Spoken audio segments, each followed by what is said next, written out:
সম্প্রতি পুলিশের গাড়ি নিয়ে ডাকাতির অভিযোগে গ্রেপ্তার করা হয়েছে ৫ জনকে। শনিবার ৮ মার্চ সকাল থেকে রাত পর্যন্ত রূপগঞ্জের পূর্বাচল ও রাজধানীর মিরপুর ক্যান্টনমেন্ট এলাকায় অভিযান চালিয়ে তাদের গ্রেপ্তার করা হয়। এ সময় প্রবাসী ডাকাতি হওয়া বিভিন্ন মালামাল উদ্ধার করা হয়েছে। গ্রেফতারকৃত ৫ জনের মধ্যে একজন হলেন সিয়াদাত রাজ। দেশের বর্তমান ও আলোচিত এবং প্রভাবশালী নেতাদের সাথে সিয়াদাত রাজের একাধিক ছবি দেখা যায় তার ফেসবুক আইডিতে। সিয়াদাত রাজ দুবাইতে থাকেন। দুবাইয়ের বুর্জ খলিফাতে কাজ করতেন বলেও জানা গেছে তার ফেসবুক দেখে। এমনকি আগস্টের ৫ তারিখে দুবাই থেকে ঢাকায় নেমেই সকাল ১১টায় প্রথম মিছিল নিয়ে পুরান ঢাকা থেকে গণভবনে যান সিয়াদাত রাজ, এমন কথাও জানা যায়।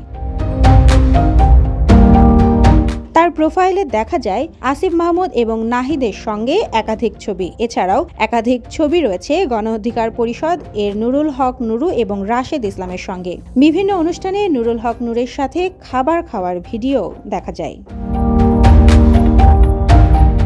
এ ব্যতীত বাংলাদেশের দুবাই খ্যাত নামিদামি ব্যবসায়ী আরব খানের সঙ্গেও এক গভীর সখ্যতা রয়েছে সিয়াদাত রাজের। এছাড়াও অনেক পরিচিত মুখ এবং সাবেক অনেক এমপি এবং মন্ত্রীদের সাথেও ছবি রয়েছে সিয়াদাতের। বিনোদন জগতের অনেকের সঙ্গেও ছবি দেখা যায় সিয়াদাতের। সিয়াদাত রাজ যে বিলাসবহুল জীবনযাপন করে তা তার ফেসবুক প্রোফাইল দেখে স্পষ্টতই বোঝা যায়। এছাড়াও বিভিন্ন সূত্রে জানা গেছে বাংলাদেশের গোল্ড ব্যবসার সাথে জড়িত এই সিয়াদাত রাজ। ব্যবসা সূত্রে দেশের নানা জায়গায় যাওয়ার কথাও পোস্ট করেছেন তিনি। বিলাসবহুল জীবনযাপন দেখে ব্যবসায় বেশ সফল যদিও বা ধরেও নেই, তবে কেন এই ডাকাতির ঘটনা? দেশের চলমান নানা পরিস্থিতি নিয়েও পোস্ট করতে দেখা গেছে সিয়াদাতকে। Desk report, Deshkal news.